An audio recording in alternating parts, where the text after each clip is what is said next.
On continue les exercices concernant les atomes et les ions. Exercice 7.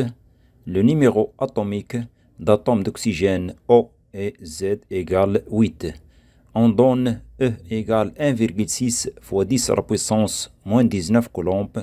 C'est la charge électrique élémentaire. La première question, combien d'électrons dans l'atome d'oxygène? La deuxième question, déterminer la charge des noyaux d'atomes d'oxygène en fonction de E, puis en coulomb C. La question numéro 3, déterminer la charge des électrons d'atomes d'oxygène en fonction de E, puis en coulomb C. La question numéro 4, déterminer la charge de l'atome d'oxygène. Que peut-on conclure? Petit 5, l'atome d'oxygène gagne 2 électrons pour devenir un ion. 5.1. Écrire la formule chimique de l'ion. 5.2. Donner le type de cet ion. 5.3. Déterminer la charge des noyaux d'ions d'oxygène en fonction de E, puis en coulomb C. 5.4. Déterminer la charge des électrons d'ions d'oxygène en fonction de E, puis en coulomb. 5.5. Calculer la charge d'ions d'oxygène en fonction de E et en coulomb C. La première question, combien d'électrons dans l'atome d'oxygène?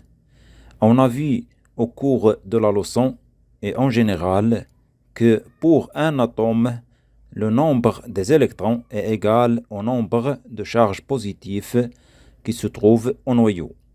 Et le nombre de charges positives au noyau s'appelle le numéro atomique qu'on symbolise par la lettre Z. Donc, le nombre des électrons pour l'atome d'oxygène est 8. Donc, la réponse de cette question est 8 électrons. La question numéro 2. Déterminer la charge des noyaux d'atomes d'oxygène en fonction de E, puis en coulomb C. On a vu en général aussi que la charge des noyaux d'un atome a pour expression Z fois E. Et pour l'atome d'oxygène, Z égale 8. Et on remplace Z par 8. Et on écrit qu'un noyau O, c'est-à-dire la quantité d'électricité qui porte le noyau de l'atome d'oxygène, est Z fois E. Et on remplace Z par 8, donc égale 8 fois E. C'est la charge des noyaux d'atomes d'oxygène en fonction de E. Pour déterminer la charge des noyaux d'atomes d'oxygène en fonction de coulomb C, il suffit de remplacer E par sa valeur 1,6 fois 10 à la puissance moins 19 coulombs et on obtient donc 8 fois 1,6 fois 10 à la puissance moins 19 coulombs, c'est-à-dire on a remplacé E par sa valeur, puis on fait le calcul et on obtient 12,8 fois 10 à la puissance moins 19 coulombs. La question numéro 3. Déterminer la charge des électrons d'atomes d'oxygène en fonction de E, puis en coulomb C. De même, en général, la charge des électrons d'un atome est Z fois moins E. Pour l'atome d'oxygène, on remplace Z par 8 et on écrit qu'en E pour l'atome d'oxygène, c'est-à-dire la quantité d'électricité qui porte les électrons d'atomes d'oxygène est égale moins Z fois E égale moins 8 fois E. Donc, moins 8 fois E, c'est la charge des électrons d'atomes d'oxygène en fonction de E.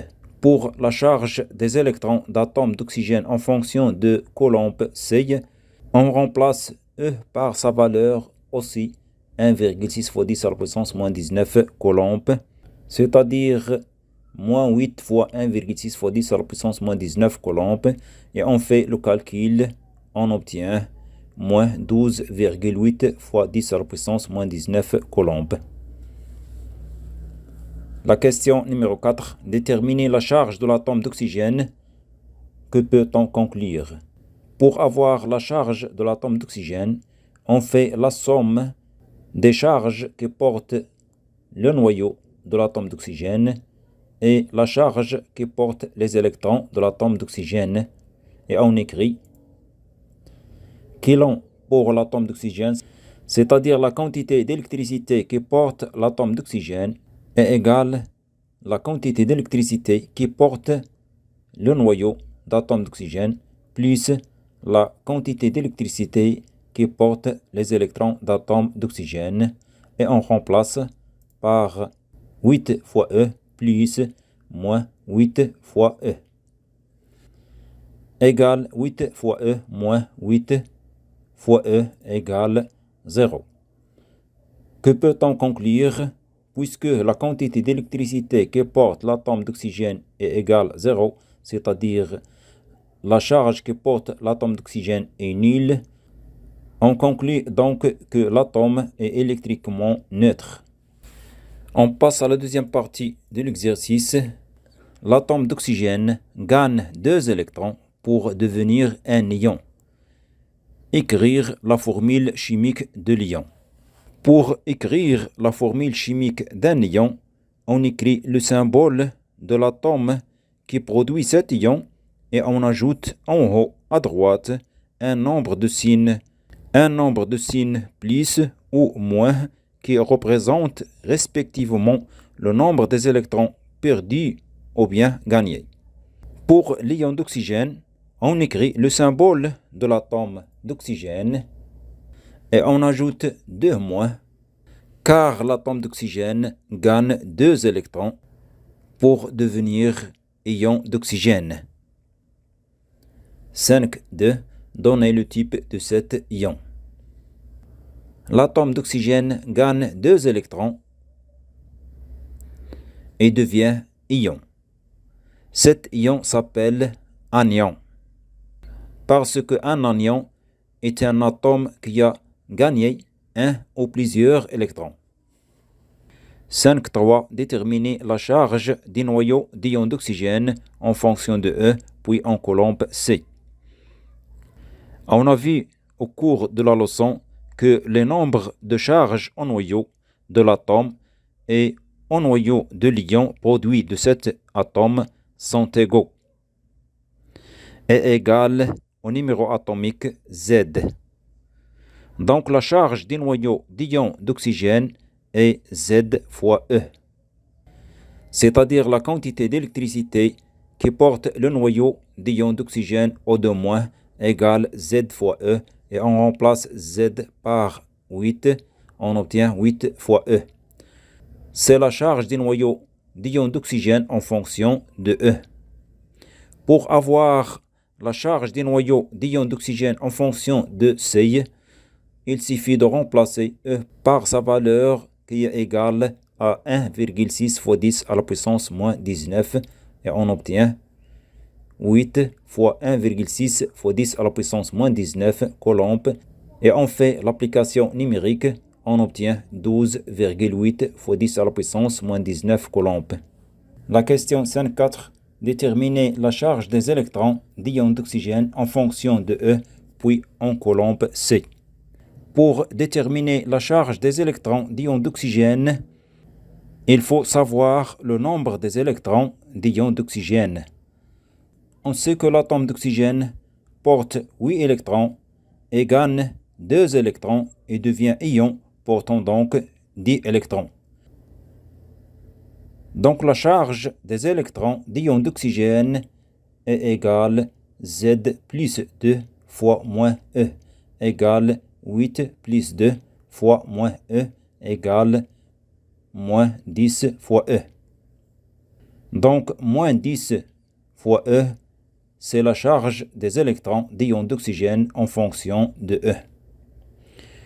Pour déterminer la charge des électrons d'ion d'oxygène en fonction de C, c'est-à-dire en fonction de Coulomb, il suffit de remplacer E par sa valeur 1,6 fois 10 à la puissance moins 19 Coulomb, et on obtient moins 10 fois 1,6 fois 10 à la puissance moins 19 Coulomb, et on fait l'application numérique, on obtient moins 16 fois 10 à la puissance moins 19 coulombs.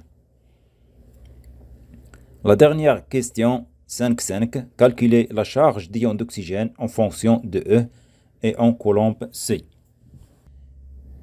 Pour calculer la charge d'ion d'oxygène, on fait la somme des charges des noyaux et des électrons et on écrit la quantité de charge d'ion d'oxygène O2- est égale à la quantité de charge des noyaux d'ion d'oxygène O2- plus la quantité de charge des électrons d'ion d'oxygène O2- égale 8 fois E plus moins 10 fois E égale 8 fois E moins 10 fois E égale moins 2 fois E.